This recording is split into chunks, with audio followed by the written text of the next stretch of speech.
Hello, everybody. Welcome to Game Over Ottawa. I am joined today. Me being Charlie, I should probably do that. I was like watching back video. I was like my own video coach for this season, like going into watching the episodes from last year, and I realized I never like said who I am. So I'm gonna try to address that a little bit more often and say, hey everybody, I'm Charlie, one of the hosts for Game Over Ottawa, and today I'm joined by my two good buddies, Matt and Sam. Both have been on the show quite a few times on their own. They were on together last year for an episode, and that episode was about an hour and a half long. So we're going to see how we're doing um, compared to that. Anyway, just to get everyone know, Matt, who is to my left, is a Sens fan, and Sam to my right, who looks like he wants to fight somebody, is a Caps fan. Oh yeah, Matt, show everyone your shirt there. Yeah, look at my various Sens slogans taped together. Well, no, I guess it's not taped. It's a design, but it's meant to look like tape. Regardless. It's beautiful. I'm gonna ask you first, Matt. How are you doing tonight following that game? You know, pretty good. Pretty good. It doesn't feel, maybe it's because we're in a call with Sam, and but it doesn't feel like as much of a win as I thought it would. Does that make sense? Okay. Like you feel it a little wasn't. bad. Maybe it wasn't. This will be a theme, but like it wasn't as dominant as you would expect from a 6-1 scoreline. It wasn't as like one sided a game. I felt like it was a fairly close game. This just like end up walking away with it. It was weird. Yeah. Sam, how you doing, buddy? What? Yeah. Oh well. Where am I? All right. Well, we're gonna start things off as organized as I can for a while, and then it's inevitably going to just be rambling for a whole bunch. So I mean, first of all, Josh Norris comes back after I believe it was 270 days since his last game.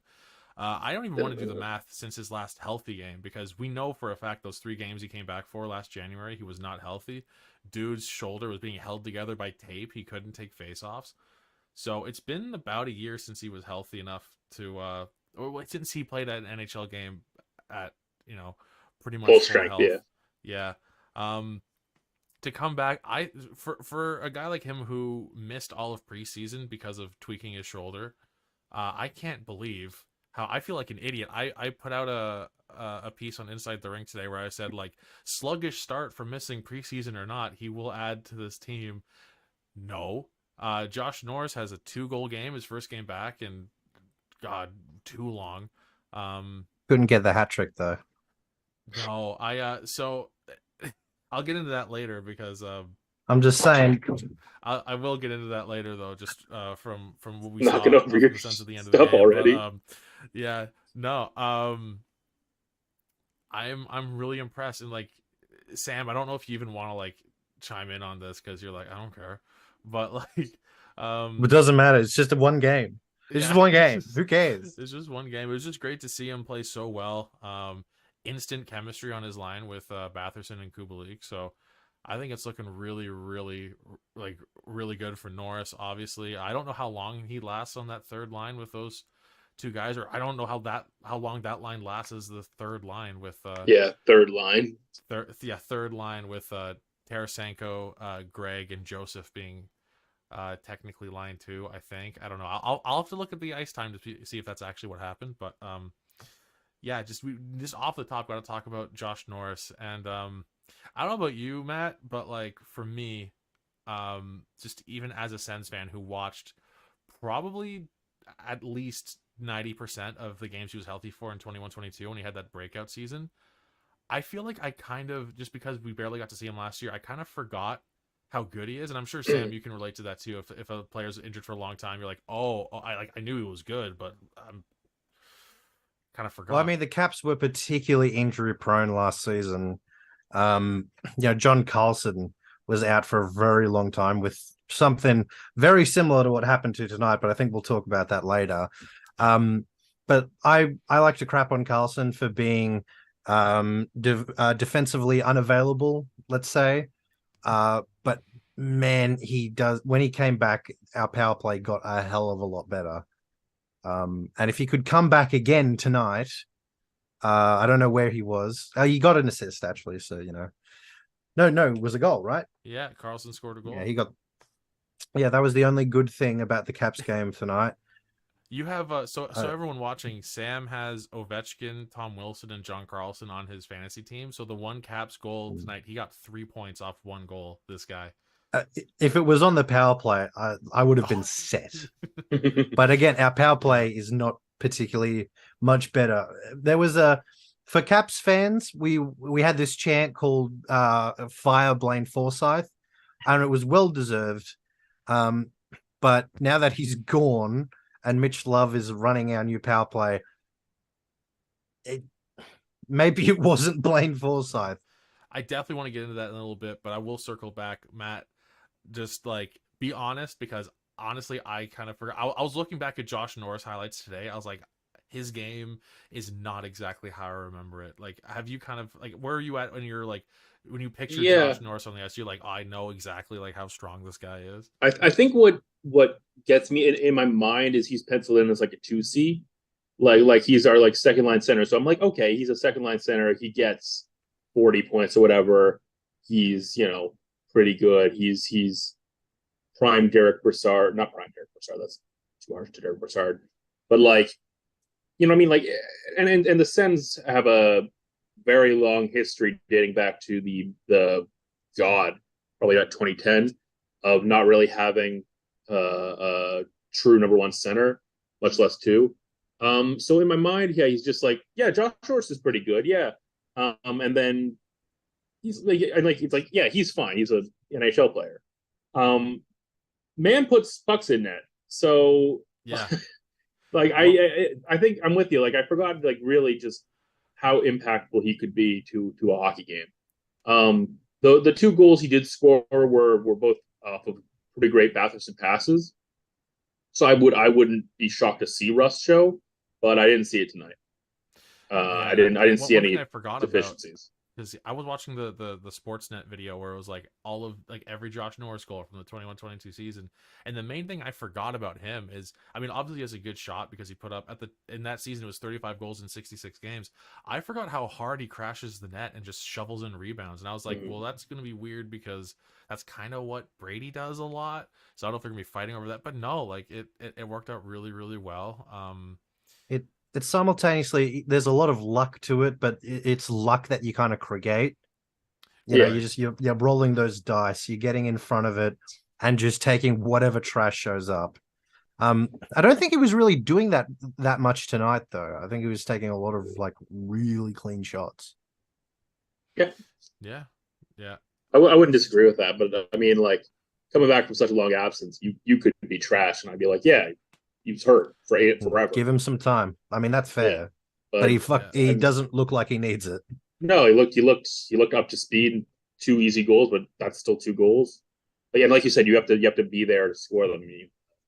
You miss the shots you don't take. Yeah, 16 and a half minutes. And maybe I don't know if they were planning on giving him a few more sheltered minutes going into this game, but with how quickly he scored his first goal, I think it was 12 and a half minutes into the game or so.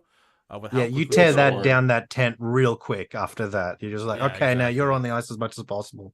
Yeah. That last like 8 minutes on the ice, it was very clear I think you said it during the game, like they're just trying to get him the Hattie. They were trying to get him the Hattie. I want to touch on this as well because towards the end, so I missed the last maybe 5 minutes of the game, and it sounds like I missed some really interesting things between Matthew Joseph playing a shift on defense. And apparently on that last power play they just put up like the fourth line. So based on what I read on that, I was like, that's a bit weird. Like listen, sportsmanship and all that, but like I would have been like going all out to get Norris that hat trick if I could. But I understand where they were coming from to an extent. I mean, the Caps had really just tuned out by that stage, and you can tell. I would have wanted Carberry to start like at that point. Like, I know our fourth line consists of Malenstein and Protas, who are 2 young, eager dudes, but they're on the fourth line for a reason. And you could have sent out a line, I would have liked to see McMichael, Protus, and Phillips in the last 10 minutes of the game. Just a bunch of young dudes doing their best to prove that they should still be in the NHL. Because it doesn't matter if you're winning or losing at that age, you just want to show I should be here. Because everyone else had checked out, which was really not fun to watch as a fan. So I don't know what's running through Carberry's head right now. And on that Sam, note, yeah, no, go for it. I was going to ask, what do you expect out of the Caps this season? Like, where do you think they'll land in the standings? Look, preseason I would have told you we'd be sitting in the wild card position. I don't know if that's going to be true anymore after these first 3 games. Like, we beat Calgary, but it was a really hard win, and I don't know if we particularly deserved it. So, look, it's really difficult to say because we didn't really play that badly today. And this, I don't know if 3, right? Yeah, this is our game 3, so it is a bit early to say. Look, I think we've got the talent. We just need to figure out our lineup, and if we do, Ovi still has to come back into season form. He's not there yet. He might not be there yet until like another 3 games. I'm thinking he might not score for at least another 2. But when we figure out where everyone fits in our lines and how the chemistry is, I can still see us being a wild card, a tough wild card. Okay. But yeah, look, there's only one really bad. No, actually, there's at least 3 weak links, but one really stands out. And if we can get them off, use that cap, like, we've got Max Pacioretty potentially coming in towards the end of the season. It's a difficult injury he's coming back from, the same one Wilson did last year, and Wilson did take a little while to adjust. So that's my worry. Max Pacioretty, big name, but how's he going to be skating? Like, an ACL tear, that's a big deal. That's almost as bad as it gets.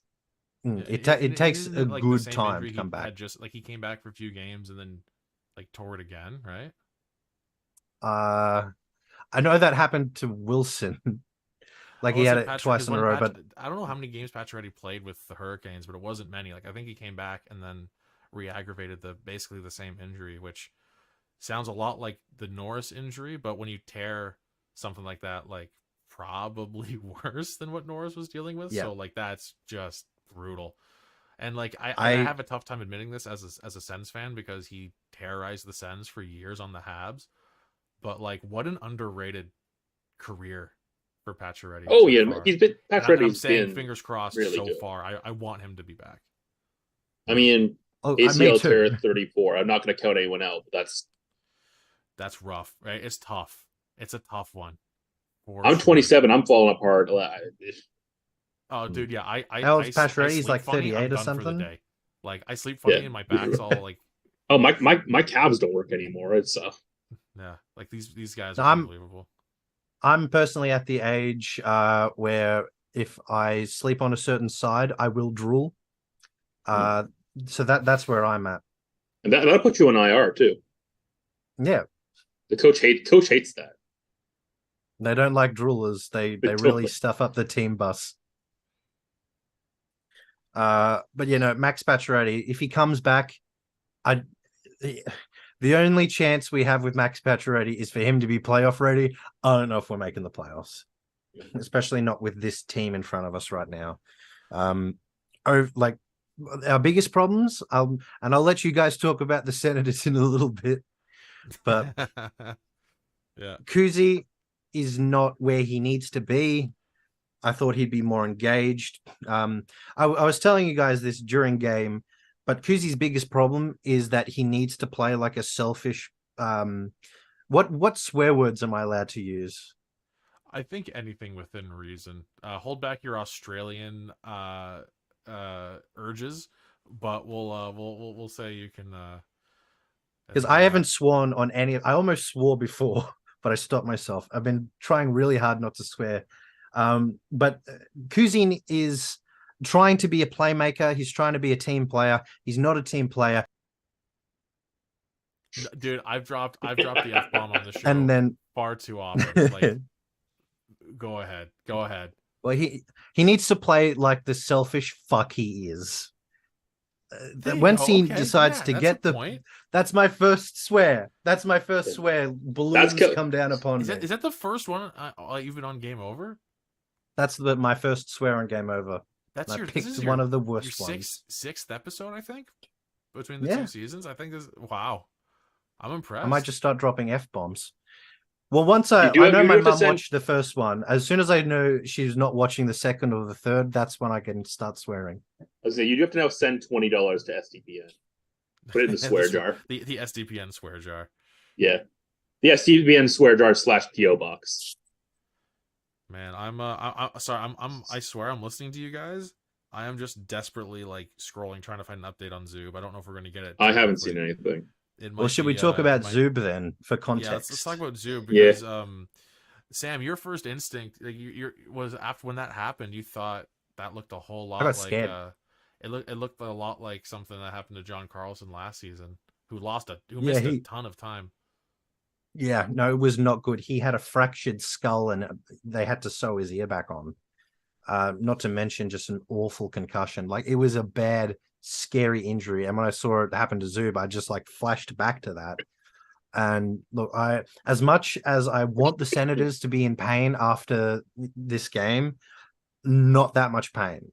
Like, that is... I've said it a bunch of times now. It was scary. And you really worry about him. And the fact that we haven't heard anything from X, or any other social media about his condition, that's worrying. Because if it was a concussion, that's pretty quick to determine what it is. If he was fine, they'd just say it. So, yeah, like, I don't want to call a fractured skull because, I'm jumping the gun there, but it was a shot from Ovi. Ovi don't go easy. You can tell he felt terrible. Oh yeah, no, that was like just instant. Oh no. I mean, yeah, really hope there was some blood on the ice, but only some blood. That's maybe like the ear's not on the ice. It's something. Morbid as it sounds, it doesn't look great. It just doesn't look great, and I'm not sure. I don't know. Bare minimum we'll see what concussion, happens, but yeah.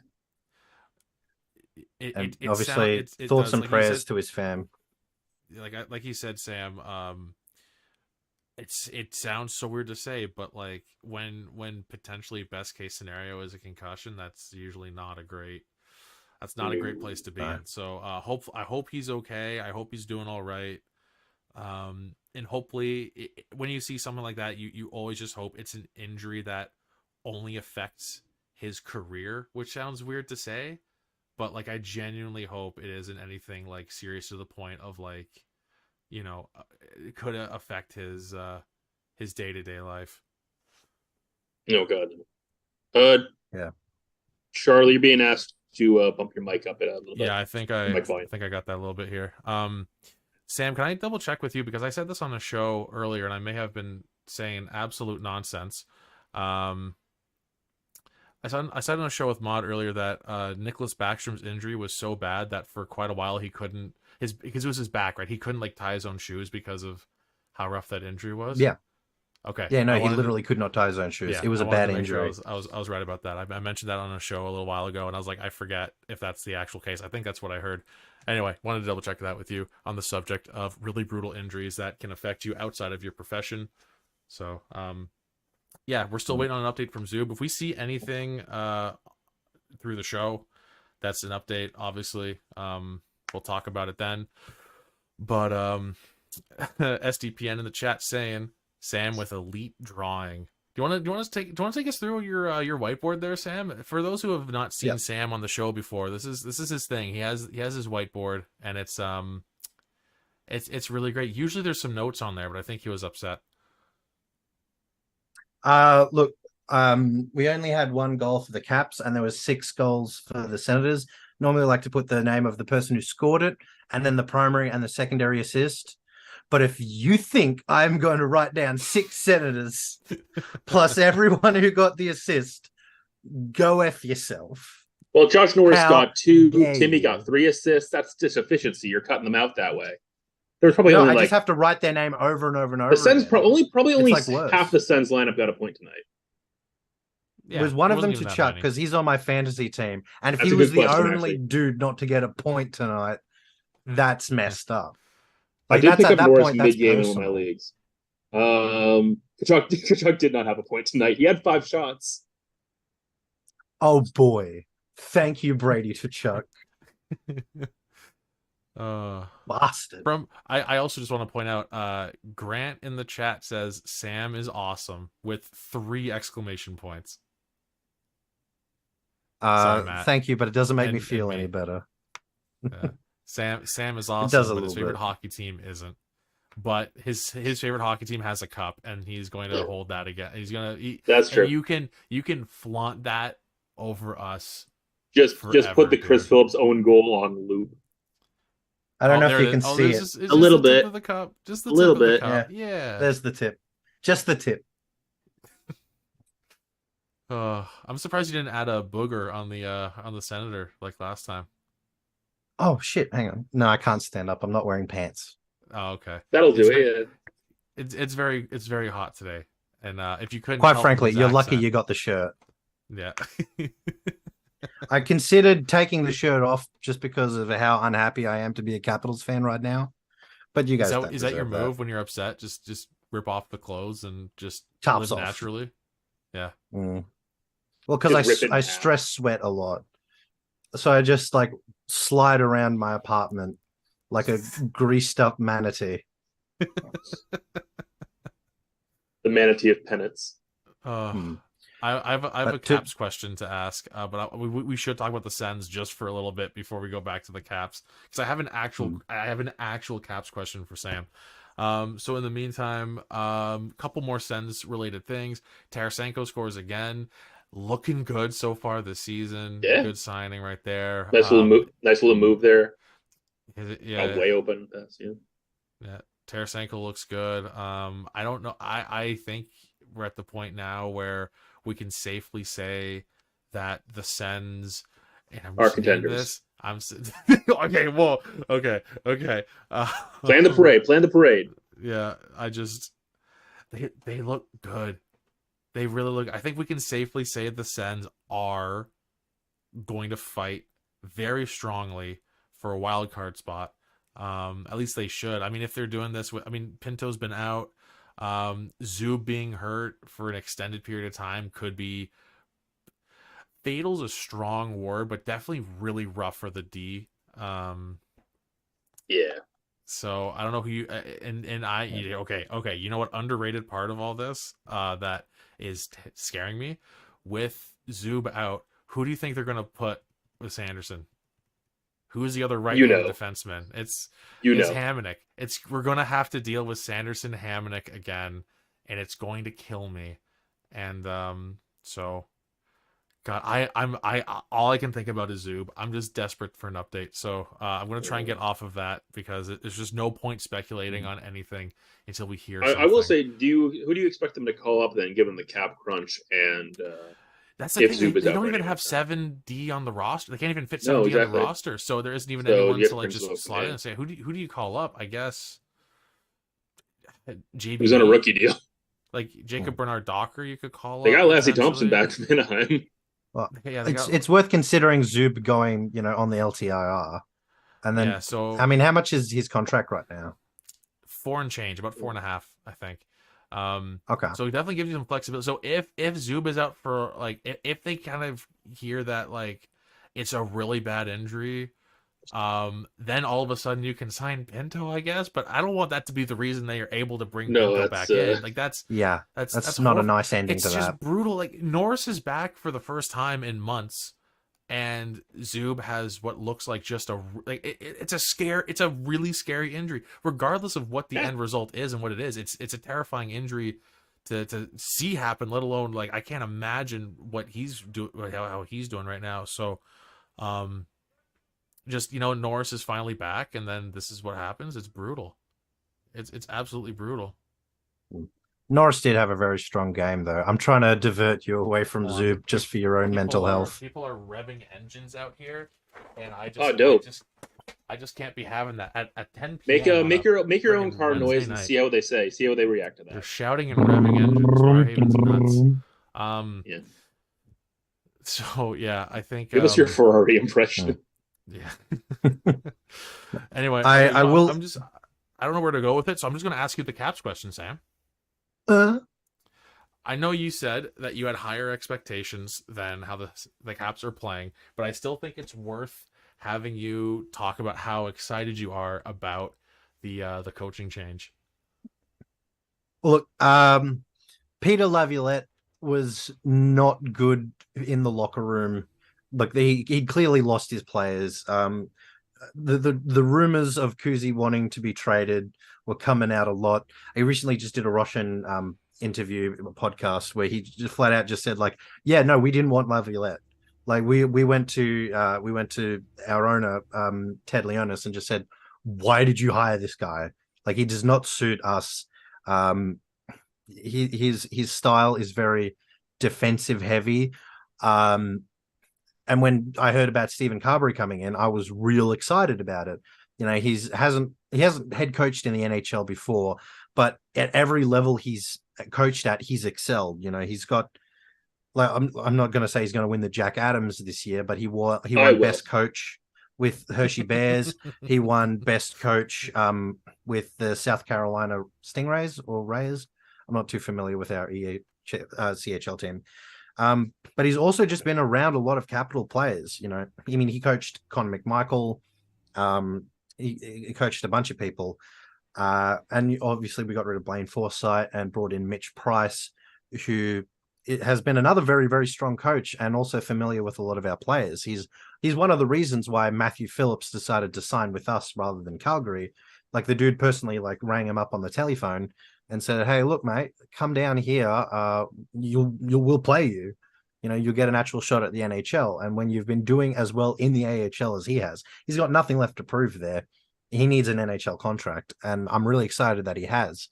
But what really made me excited about Stephen Carberry, it was the way he looked to be motivating his players. Like, people looked like they were having fun again. The preseason was real exciting, you know, and he was giving the young guys an opportunity. That's one of the biggest problems Laviolette had. He was so insistent on playing the veterans, sticking to guys who just weren't really doing well. And look, I know we're in cup now mode, but we also, this team needs to have a future, and its futures are guys like Conor McMichael, who played like 30 minutes last season before they sent him down to the AHL the entire time. I mean, and you guys saw Conor McMichael play tonight. What do you think, NHL or not? Yeah. Like, very clearly. Sure. Yeah. And he needed a coach that believed in him. Like, Carberry is a very good motivator. So I'm really surprised at the results we've been having.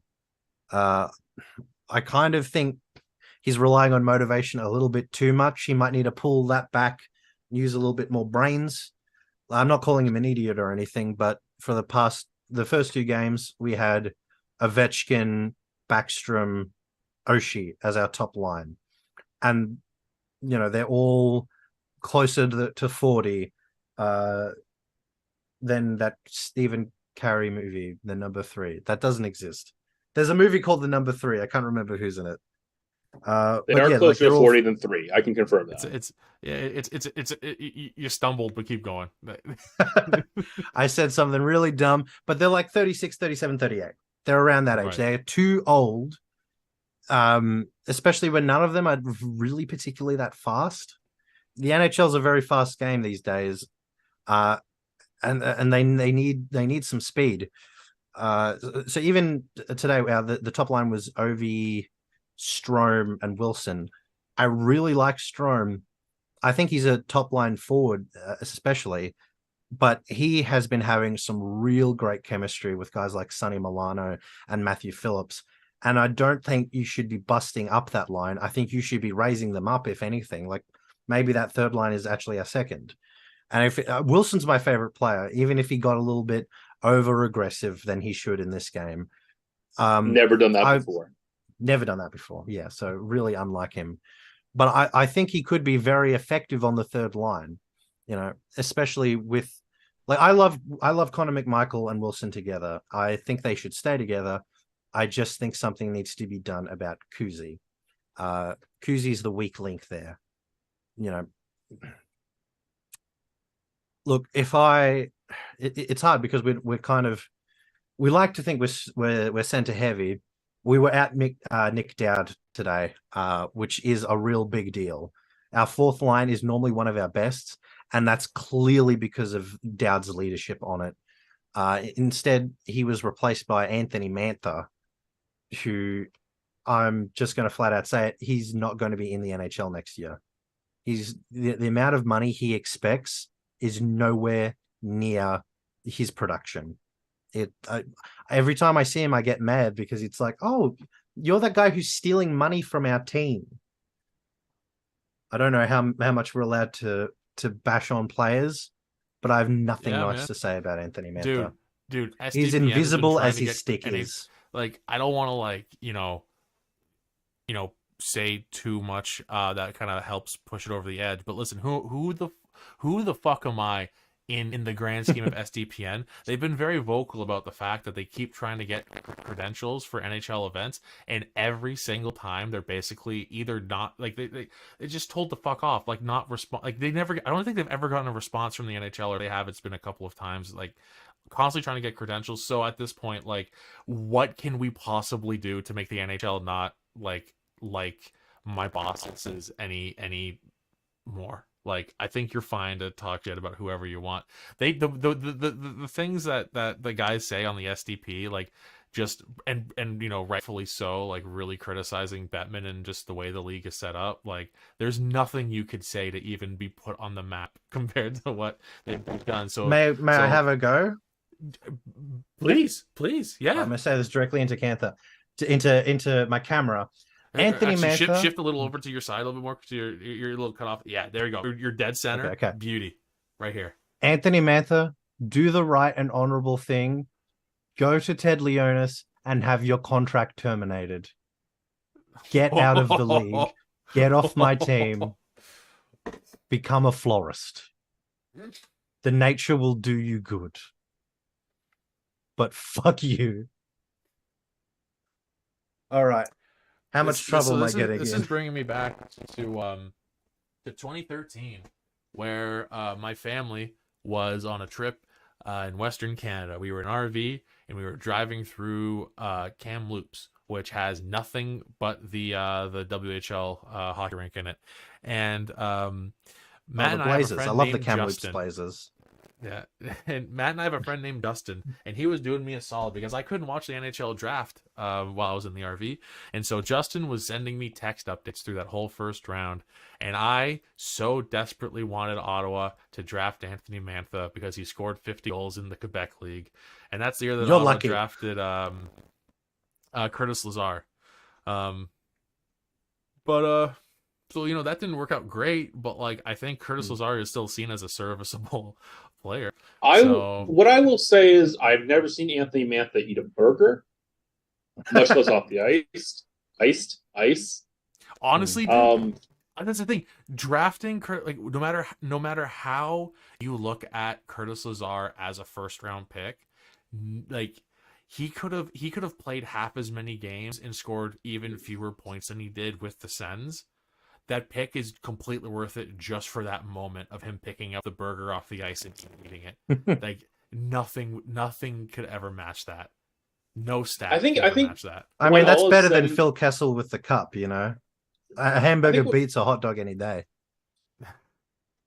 I think when all is said is done, Curtis Lazar will be firmly in the camp of guys who are 35 that I think we should bring back.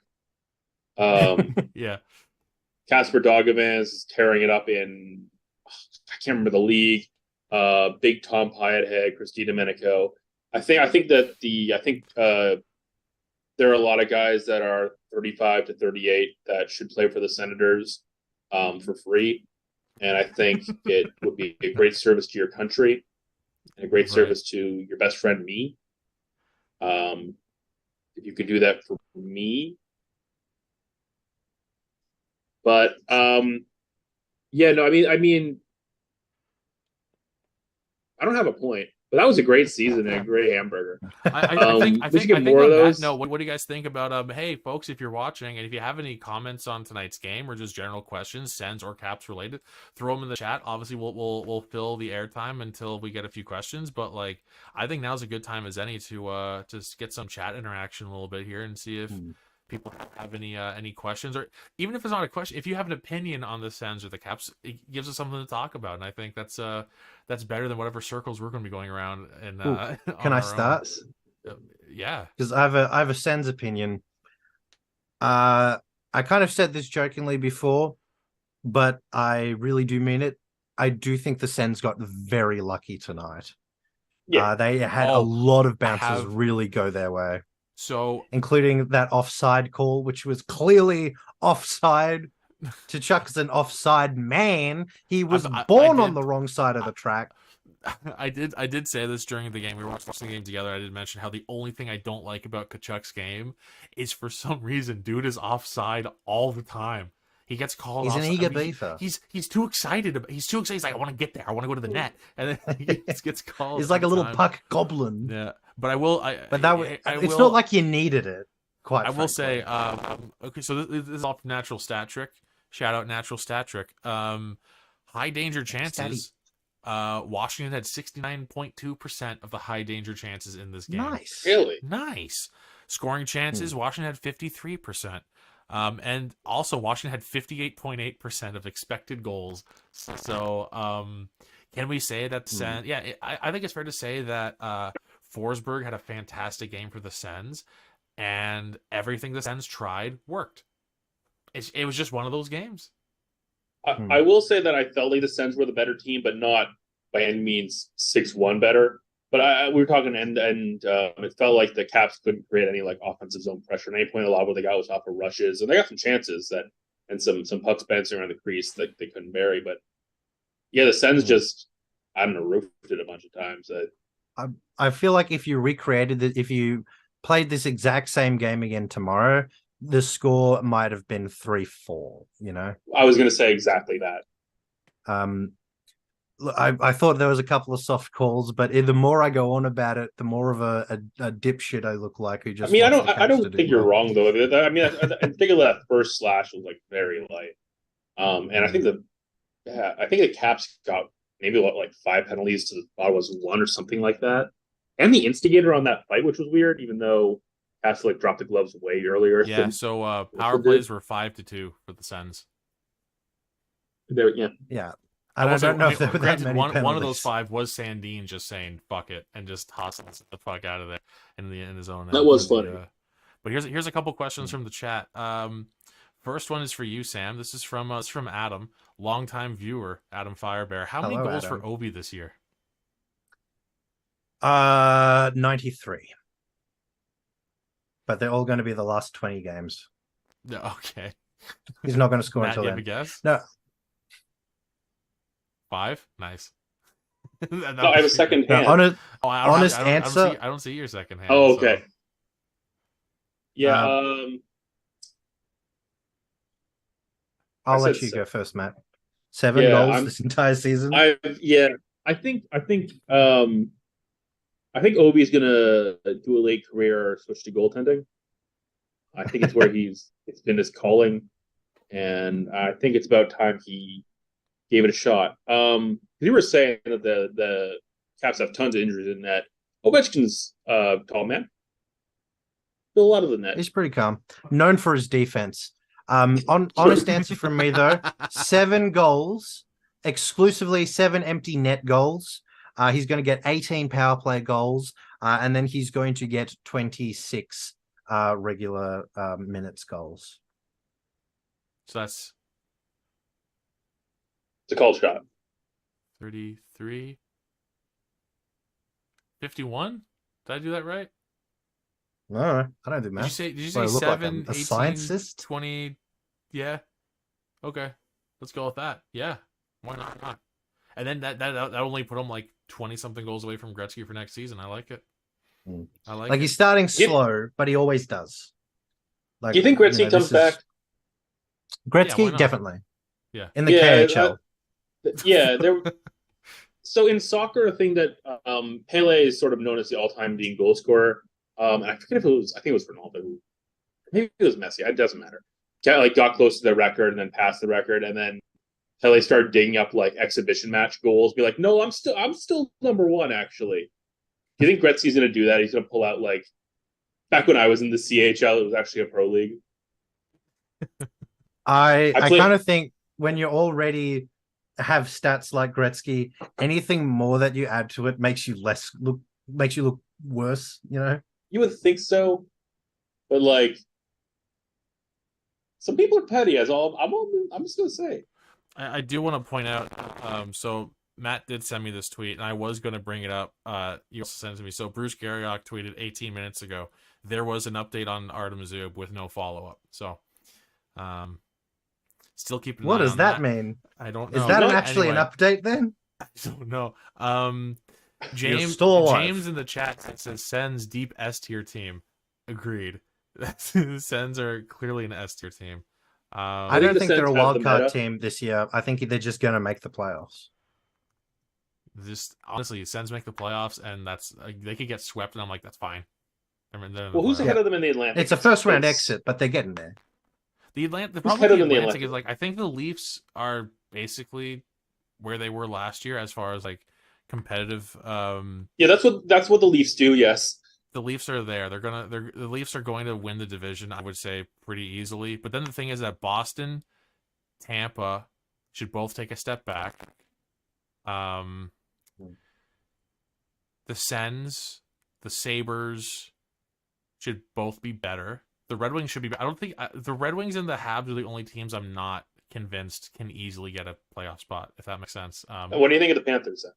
The Panthers, I think they'll stay around the same spot. The thing with the Panthers is that they were like amazing 2 years ago, and then like just flopped in the playoffs. And last year they just squeaked into the playoffs and got to the final. So, yeah, I don't know where they end up. It's their season last year was a lot like was it 2012 or 2014 where the Kings were the 8th seed when they won the cup? It was one of those 2 years they were the 8th seed. It had that kind of feeling to where you were like, where do they end up next year? Was it just a hot playoffs? And do they like not squeak into the playoffs? But I mean, I could see Florida like, you know, being in like not in a wild card spot, like being a top 3 in the division. I wouldn't be surprised whatsoever. I mean, what if they went the Canadiens route though and just fell off a cliff for no reason? Also an option. Yeah, I don't know if it could happen. I don't know if it was for no reason. I mean, Shea Weber never played again. Carey Price never really played again, right? So that would do it to you. But I don't think the Panthers have any reason to expect to miss the playoffs. But the Sens, I don't know. The Sens should be a playoff team. It's just the Atlantic. It goes like the Leafs, and then I would probably put the Panthers second there, just because they aren't really going to fall back all that much. I don't think. I think they're going to have a better regular season than they did last year. And then it's just this weird.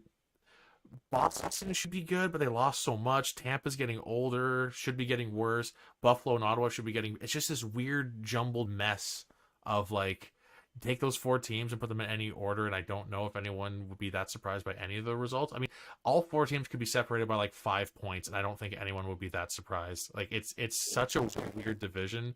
So like, I could see home ice being decided by like 3 or 4 points for some playoff matchups this year. It's gonna be so weird.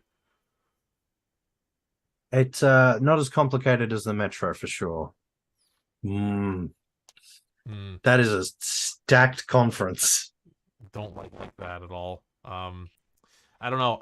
I could see the Metro having 0 wildcard teams. I could really see it. I'm hoping Caps, but you know, like New Jersey, for instance, there's a team that kind of came out of nowhere. Yeah, and it's the Capitals' fault, by the way. Their best players are Capitals. Jonas Siegenthaler, Vitek Vanacek, the impenetrable brick walls that they are. Yeah.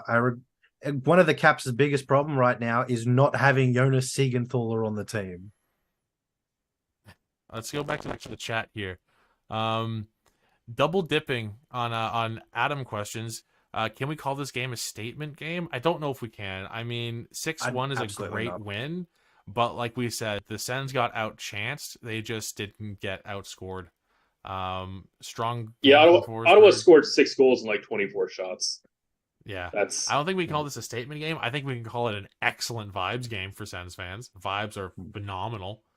I'm loving I think it is important to note that Kemper stayed in for the entire game because Charlie Lindgren, our regular backup, was out, and then our backup was out, so they weren't going to play. I think Clay Stevenson was the backup for tonight, and he's the backup in Hershey. So, like, you're not putting him in. Kemper just had to stick that out, and there are a couple of goals in there that I just thought, you know, a goaltender that doesn't have the weight of the world on his shoulder right now might have gotten that. I think there was a Sanderson goal in particular that the only thing, it was such a perfect snipe, such a great shot. The only thing that could have stopped it was a goaltender who wasn't having a sook. And I say that loving Darcy Kemper, but that man deserved to be pulled. Here's another thing from the chat here. BC says, afraid the Canadian title drought extends to 31 after this season. And I guess it would be 31 because the last one was the Habs in 92-93. So yeah, 30 years would have been last year. So, I mean, are there any real cup contenders in Canada? Yes, there are. Yeah, the Winnipeg Jets. Yeah. No, I mean, rough start to the year, but I still believe in Edmonton. If Toronto ever goes on a run, they're going to be like a really, really serious threat. Toronto, Sam, I don't know if this is going to sound mean. Right? I say this in the nicest way possible. Toronto reminds me of the Caps in this very specific way. They can't get over the hump, and when they do, I could see them winning a cup because the Caps in Ovi's career have gone past the second round once. They won the cup. You only need to do it once, right? Oh,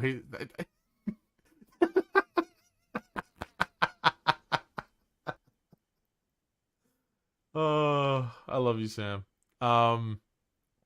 But I do think it's important to remember we can make all the jokes you want about the Leafs. It just takes 1 year for them to go on a run, and then they don't have to ever win 1 year. 1 year, like 1967.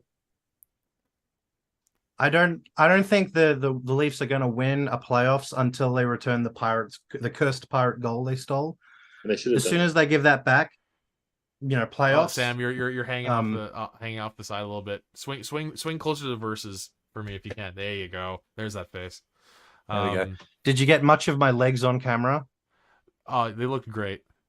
Great. You have to pay for that. Okay, I'll let everyone know.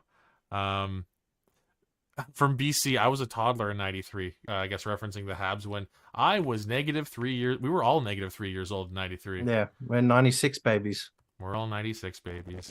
No, I was playing the league. Let's see here. What else we got here? From Newbie Sports, hope Zub is okay. Completely agree with that. Still no update, even though Garriock says there is an update. There isn't an update. The fact that he doesn't elaborate on that is really scary. I think he maybe meant to say there was no update on Artem Zub. I imagine he tweeted that quickly, put his phone away, and has not noticed that there's a whole bunch of responses asking for, a little bit of information. But I think he meant this to say no update. Right? I don't know. Anyway, that's just as scary, honestly. Okay. Yeah, that means it's complicated. Yeah, that's true too. Yeah. God. Also worth bringing up is just in the fact that I'm the Sens one. I'm mad at Sam for being a fan of a team with a cup. Sam started cheering for the Caps the year they won. He got to experience that right. He was like, "This is my team," and then that's the year they win the friggin' cup.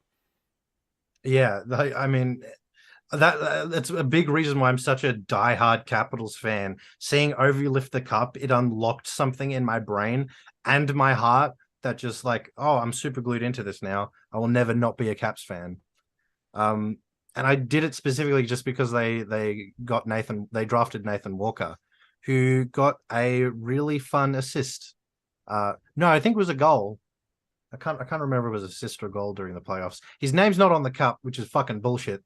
Two squares for me today. Ooh, a little back to back, little 2-1. Yeah. Well, I'm talking about Aussies. You got to let the Aussie slip out. If we're waiting on questions, I can talk about the game that was just played in Australia for the NHL. I was able to go to one of them, so I'm a little part of history, which is nice. Yeah, go for it. Yeah, the Coyotes played the LA Kings. The arena was sold out, which I was not ready for. What's capacity over there? At the Rod Laver Arena would be something I would have to Google. Can we get Jamie on that? We got the guy from the Seth Rogen show. Not Seth Rogen. What am I thinking of? Joe Rogan. That's it. He's got a man named Jamie. Matt's our Jamie. Look at him go. We're gonna wait for the stats. About 15,000, almost 15,000. Nice. That's a good turnout, man. Yeah, I think it's slightly bigger than the Coyotes' home arena. Just a little, only by about 10,000. Yeah, they should play there.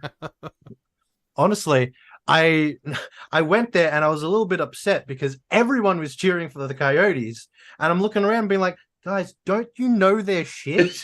That's the one you can't do. Yeah. But I kind of feel like they had these really cool intro graphics of, the Coyotes out in the desert. And I think they were trying to go for like, Australia's a desert. I was going to say, who do you want Australians to pick between? Desert dogs or a monarchy? Oh, okay. You know what? I didn't think of it that way. That might be clever. Or set them up. Except they're getting a new fan base for the Coyotes. Yeah. Honestly, yeah, a lot of people walked out of there. Moving the Coyotes to Houston, move them to fucking Australia. Got it. I mean, that plane trip's gonna fucking kill them. Yeah. But yeah, no, it was really, really exciting. It was a great game to go to. The one I went to, the Kings won, but not by much. And it made me excited to see players like Logan Cooley. Logan Cooley's legit. Like that kid's got hands. He can shoot the puck really well. Yeah. Were you at that game where he scored the insane goal? Was that the game you went to? No, I didn't go to that game, unfortunately. I went to the next game where Jordan Spence got an assist and everyone's like, yeah, an Australian getting the point. Now, I don't want to get into racial politics here. Oh, Jordan Spence is not Australian. It's not that I don't want him to be Australian. It's that he was born in Australia and then immediately before he could walk and talk, moved to Japan. And like, awesome, he's in the NHL, but that's Japan's pride and joy there. Like Nathan Walker, born in Wales, but he grew up in Australia. That's why he's Australian, Like anyone can be Australian. You got to live here, though. You've got to grown up here. We have to invest in you. We can't just steal you like we did Russell Crowe, who is a New Zealander. We've done that a lot. I want Australians to stop stealing other people's pride and joy. And it starts with Jordan Spence, who apparently Spence doesn't have Australian citizenship, according to Wikipedia. Yeah, they actually had this thing where one of the videos they played was LA Kings players trying to figure out what Australian slang was. And they did not have Jordan Spence appear in that because it would have looked really bad. Where he was just like, I don't know what any of this means. He doesn't sound. He has a Canadian accent because he's Canadian Japanese citizen. But yeah, that wouldn't have looked good. Is he playing for the Kings now, or is he back down in the AHL? I want to say if he's who I'm thinking of, I think he moved from Japan to not too far from where Matt and I are. No, PEI. Or maybe it was a comma. I'd say Cornwall PEI. That's not who I'm thinking of then. I don't know who I'm thinking of. And yeah, he is in the show. He's in the NHL right now. He's played 2 games. Oh, good for him. I hope that keeps up. But I do hope that we stop taking credit for what Japan and Canada did. Yeah, we still got Nathan Walker. And who knows, maybe we'll have someone next year. Samjo Ryan. Me? Are you gonna get signed by the Caps? He's been drafted. No, I don't think so. I think I'm too old for that now. And I'm a bit too many kilos. The Kings have a guy named Alex Lafreniere. Not the one you're thinking of. Oh, Different I was Lafreniere. like, wait a second. He made Alex Lafreniere. It's different. Close enough. He's probably going to have a better career than pick? I feel like Lafreniere. he was.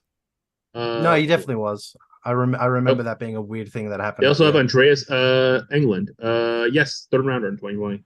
So imagine in 2020 was the remote draft. Imagine if the Rangers accidentally clicked Lafreniere instead of Lafreniere. They're both Alex. It could have happened. Oh no. But instead he's teaming up with. Oh no, does Lafreniere have more points than Lafreniere? He might. He has 0, so probably not. Okay, I was gonna say Andreas England's on the same team. What a star! And Cam Talbot. Cam Talbot with a 921. Andreas England is needlessly handsome. I remember that guy being an absolute friggin' like god. Oh, he was in a lot of the promos too. Actually, I bought a keychain for the Aussie game, by the way, so that's my souvenir. I wanted to get a puck, but they like literally sold out of everything before the first intermission. Are you using the keychain or you just have it like hanging around? It's on my keys. There you go. Okay, good. Yeah, I like that. Makes it feels cool. Like if I ever have kids, they're probably going to be into hockey just because of how much hockey I'm going to force them to watch. And that little keychain of the first ever NHL game in Australia, that might be something cool to pass down. That is cool. Which is, it's such a commercial thing but there's sentimentality to it, Yeah. I mean, souvenirs are bought for a reason, This is the other cool thing I own, which is in a special little box. This is also getting pucked down. This is a glass puck with ice from. Hang on, have I angled that right? Yeah, you nailed it. Yeah.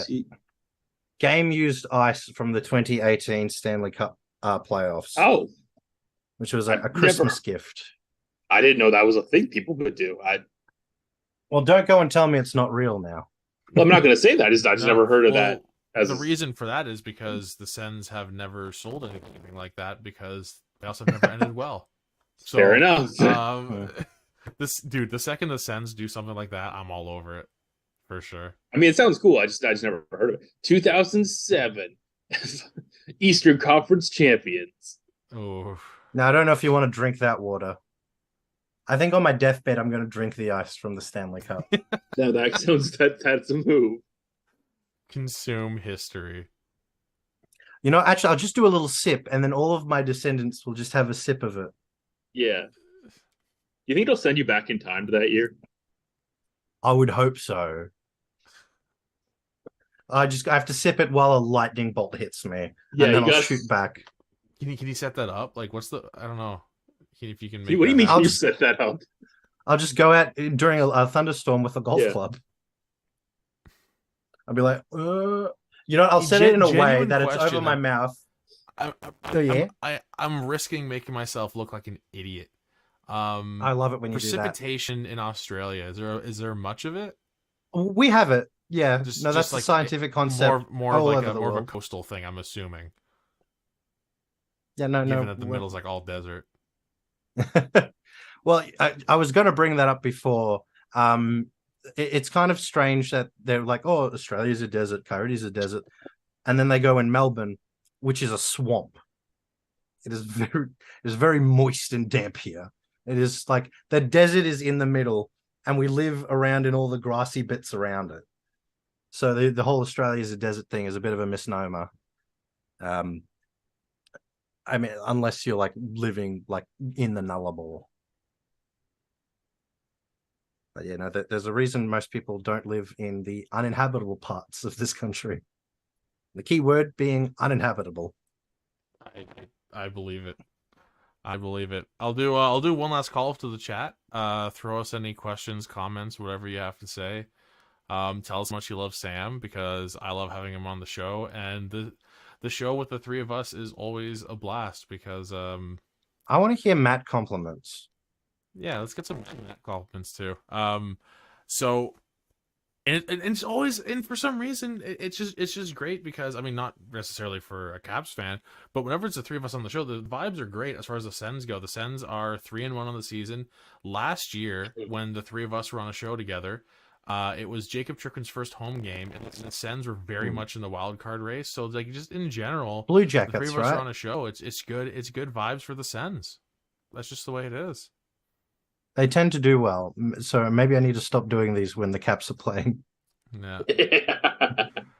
Actually, no, let me ask exclusively Pittsburgh games. Ask the chat a quick question if they can't really think of anything to throw our way. We'll ask the chat. Give us predictions for both the Sens and the Caps in standings, and don't be biased Sens fans. I know majority of the people watching this are going to be Sens fans. Don't be biased. I want to see some genuine guesses in the. Before you predict, I'm going to say Caps... 50 wins and miss the playoffs. Oh, for the Sens? Yeah, 50 wins, miss the playoffs. I'm not going to get as specific as I did with Ovi, but for the playoffs is 100 points. Oof. That would be rough. That would be. But honestly, we've got a lot of teams that are getting really good this season, and the teams that were good aren't getting that much worse. Like the decline has been pretty low, but the rises have been meteoric. I mean, I'm still an advocate for 3 points for a regulation one. I think that'd be good. No, I agree with you there. I think that would get the point total stuff, but yeah, RIP to the bad teams, because there's a lot of not so bad teams this year. And before you predict the Caps are going to be in the toilet this season, like everyone is, I do think they're having a slow start, and I do think Carberry is going to be a big change in that room. And once they have, their lines figured out, I think this is a strong team. And look, we weren't great in 2018. Look how that went. I'm not saying we're going to win the cup this year, but if we do win actually, hang on, can we make 2 different audio files for this? We are going to win the cup this year. Okay, cut that. I don't think we're going to win the cup this year. All right, so just depending on how that goes, can we just edit around that? I know YouTube has an editing thing. No problem. This isn't live or anything. Cool. I think it's worth noting that the season that the Caps won the cup, Ovechkin scored a hat trick in the first 2 games of the season, right? And there was a lot of talk about that, and Matthews doing the exact same thing this year. I don't think that means anything. I feel that would be lightning striking twice. I don't think. It'd be pretty amazing if it did. As much of a hater as I am, yeah. Matthews still has not returned the Pirate Gold. Sam, dude, that's the thing. Like, your first season, you go in, the Caps win the cup, when you decide this is your team, you're like, let's see what happens. And then, like, Ovechkin scoring 6 goals in the first 2 games you probably watched. Like, yeah, no, I was like, this is what hockey is every single game. Okay. The first game I ever watched was against the Preds and the Preds and Wilds, and there was 6 fights in that first game. Jesus. Yeah, I was like, okay. I thought that I went to a fight and a hockey game broke out. I thought that was a joke. Apparently, it's not. But how can you not love the world's fastest sport? Like, there's a good reason. If you wanted someone to become a hockey fan, take them to a hockey game. It's only not worked for me once. Is that when we took you to a hockey game? No, I love that. I took a friend of mine, Seb, to a Melbourne Mustangs game. And I love my Melbourne Mustangs. They just won their championship. Go Stangs. But they're not exact. They might be bottom of an OHL league. You know, Right. they're not great, but it's still it's. Yeah, no, that makes sense. I like to I went to say an EIHL game in the UK. I went to a game in Nottingham, and I was like, it was there's a a big blast. Don't get difference. me wrong, I loved Oh, it, it's fun. but I was like, an OHL team would just fucking kill anyone in this Yeah. league. I mean, Well, I was talking half of to the fun. Oh, sorry. Go ahead. I was talking to you at this as a Sevens game the other day. I think part of it, I know I'm overanalyzing, but that's who I am. I mean, it's just like it's like with college football, how like the SEC teams are full of like future pros and all stars. Like the CHL being limited to as many teams as it is, it's like every team's got a couple like future pros on it, future like NHL players on it every year. So it's not really Right. like it's like yeah, they're children, but like these children have superpowers and they're going to be making millions of dollars very soon. It's not. It's like it's not. It's not. It's no. I don't think it's shameful for some other leagues to not be at the level of the OHL, even though they are semi-pro or pro, because like there's super prospects playing at TD place. Yeah. Yeah. And there's no shame That's true. in making money in any league playing pro. I mean, goodness, there's not Oh that many no. hockey leagues out there. If you can make money doing what you love, like Yeah. you know, kudos to you. Especially if it's one of the world's greatest sports. I do just particularly enjoy, and you would have gotten this in the what was it, the EACL? What was your league, Charlie, in the UK? EIH, the Elite Ice Hockey League, I believe it is. The Elite Ice Hockey League, Let me righto. double Okay. check that before I start making fun of them. I think that's If right. they're anything like the Australian Ice Hockey League, the AIHL, a lot of the players can't skate very well and will fall over often, and that is just as entertaining to watch as someone turning on a dime. So okay, so sorry, I don't know if I missed the end of your story or I cut it off, but you brought your friend to a game and he was just like, no thanks. Not for me. I can't remember if I said his name. Well, I said his first name. I didn't say his last name. I think I quote. He was like, "I wasn't a big fan of the people around us," Little and loud. I a little bit get it. Yeah. There's I've had a few, not at hockey games as always, but was it a bunch of people yelling like shoot when they're at the blue line sort of thing? If I might be misremembering this, but I think it was like right towards the end of COVID, where well, I mean, COVID isn't over, but when like masks were getting less utilized in public, but it was still like, no, you should still be wearing masks. I think we might have been like one of 20 people who were wearing masks there. So like, I get it. And I hope I haven't led any controversy here. Nah. You know, because mask wearing was not a controversial topic. So maybe the whole point of the story is hockey wasn't the problem. That you know that's what I'm going to take away of it. I'll see if I can get him out to another game and just be like, oh no, don't worry about. All you got to do to make a hockey fan is bring that person to a game, and it usually works. A friend of Matt and I, she got really into the 67s last year, I think, and she's like the last person I would ever expect to be like into like sports at all, really. So it can pull anybody in. Yeah. It's great. Wasn't a sports fan in really any capacity. Started going. I don't even know when her first game would have been. I mean, we probably took her before, but I don't know last year what the first game would have been. Just fell in love with it. Fell in love with going to games. It's fun. It really is. It's the best. There's a big, like, as much as Seb, who I really like Seb, great guy, love Seb.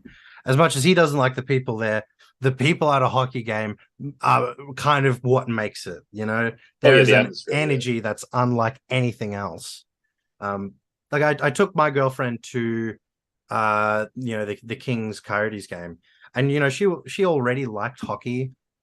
She would watch it with me occasionally, get excited every time they shoot the puck, which is adorable.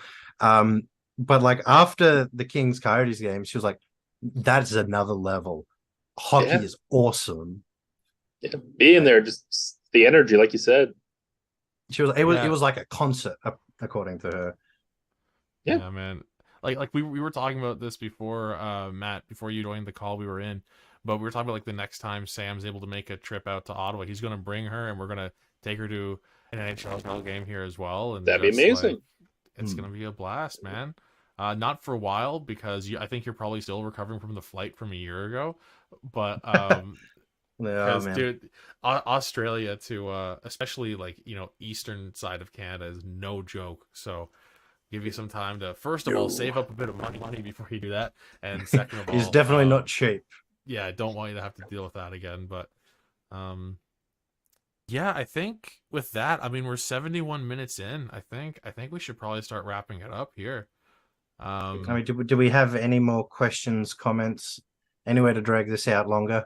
Because I'm enjoying my time with you guys. I'll throw it to the chat again to see if there's any last minute things that anyone wants to touch on. But yeah, in the meantime, always a pleasure having you two on. See if we can get this absolutely chaotic group back together at some point later this season. Naturally, Sam has first dibs on like the Caps games. There's 2 more this season, so I Fingers believe crossed Sens they won go a 2 out little of 3 differently. last year. So see if Who's keeps counting? going. Yeah, me. Yeah, I don't know. I just have a blast with you guys on, and maybe we aren't so good on the actually analyzing or recap side of What things. one time I would like to do this, and none of us dip. Thoughts? I would prefer if we didn't mana deb as well. If we can keep the mana deb to a bare minimum. I was trying to say one time we should just not watch the game and do this anyways, and see if we can fake our way through it, or at least one of us could not watch the game. Line. Yeah, I've done an episode of Game Over without watching the game. Actually, it was my first game on the show after I had moved back to the UK after I'd been back for like a little bit last fall. And I was like, I'm not getting up in time to watch this game. I meant to. I slept right through it. So I hopped on Game Over with Mod, and Mark was guesting from Game Over Montreal's Habs Sens game, and I just went with it. I did write up a list of like things that like I did have time. I caught like the last 15 minutes of the game or something like that. And did you watch the NHL highlight reel? No, not even. I just wrote down a list of fake things that happened and just went with it. So they liked it though. Like I was very open about missing the game. I mean, like that time zone is rough. Yeah, for hockey it's not fun.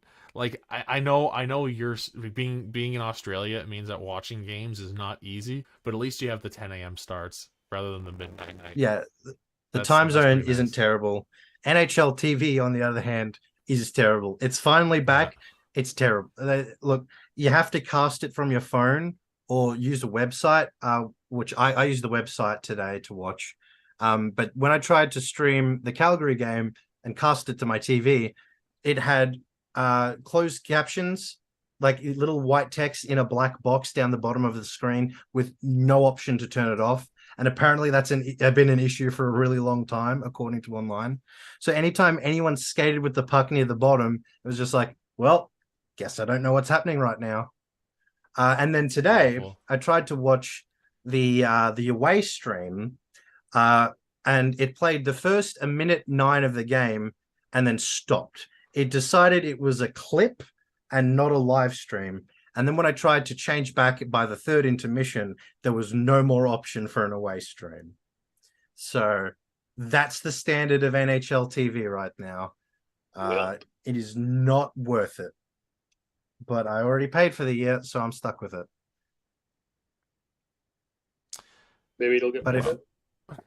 Maybe, but they're bringing it back. It's been the same problems for a really long time now, and if they haven't corrected it, then I don't see why it would change. Yeah, well, whatever. What do you want to grow the game? No, they don't want to do that. I think we'll pretty much wrap it up there. A quick shout out to Adam in the chat again, who says thanks for hanging in there last year, Charlie, buddy. The season before last season, I was still staying up watching the Sens game every night, and I wasn't getting paid for it. So like I was gonna do it anyway.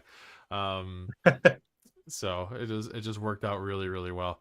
But yeah, I think with that we'll end it here, folks. I'm sure you'll be seeing both of my lovely guests today again throughout the season. Thank you guys for coming on. It's always a blast, and not at all disorganized whatsoever. No. We talked about Josh Norris for like 5 minutes. This is actually fine. The thing we don't talk about enough on Game Over is that it is actually scripted. Down to the last word, down to me flubbing a joke 5 minutes ago. Yeah. We're actually running exactly as long as we meant to. We had this really awkward part here where we're all just going to take a sip and just not say a word. And that's the thing. Steve works hard. He writes all the scripts. Game Thanks, Over Steve. Ottawa. That's why he makes the big bucks. Dangle. Yeah, that's right. If you cut below the screen a little bit, you see Steve's hand. He's just puppeteering all of us. He's got the big cardboard flashcards for us. Hey, 1 second. Oh, sorry, guys. If you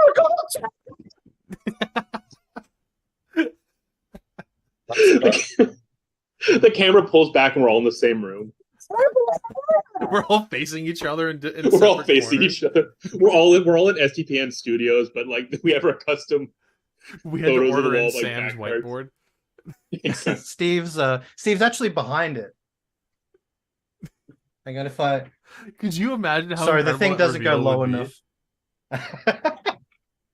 Oh man, no, there's no way he would enter my home after that impression of him. Yeah. Anyway, I think we gotta wrap it up, fellas. But just before we wrap it up, I'm going to give a very quick analysis of the ice. Capitals defensemen need to stay in front of the goal, not let Senators into it. They need to apply more forward pressure. The Senators looked great, but they need to tighten up some of their passing. There you go, game analysis. Wow, look at that. This episode did not have to be 78 minutes long. It could have been 45 seconds. No. Could have been that. All right, folks. Yeah, with that, we're gonna call it a night. And thank you all for watching so much. This episode has been far too long, and we've been right around like 20. I think we've bottomed out at about 20 viewers through the whole thing, which is incredible. So thank you everyone for watching so much. It's really great to see, support on the Game Over streams. And hey, while you're here and you're watching, whether it's live or you're watching after the fact, please like. I know it's tacky to ask for likes on YouTube, but it actually really does help. It helps out the network. It helps the show.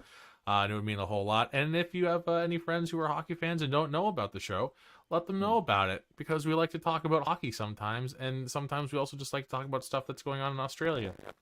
Yeah. Like, also, if there are 5 comments about my legs, I will show them again on the next stream. okay, good to know. Again? Oh wait, no, you did stand up. Yeah, he was rocking the legs earlier, so. I'm pretty sure you only saw the top half, but the bottom half, they're the real beasts. Okay, so 5 comments and we'll get Sam legs once again. So 20 comments, I show feet. On that note, we're gonna wrap things up, because if I don't hit the button now, oh my god, I didn't hit the Sens button. I'm a fraud. I'm hitting if the you Sens show button. the Sens button, I will show you my gaping open orifice. Ottawa Senators. I will spread it so wide that you could fit the graphic in my hole. Do not play it. I just played it. All right, bye everybody. You we'll mother. see you next time. Cut the stream. Cut the stream.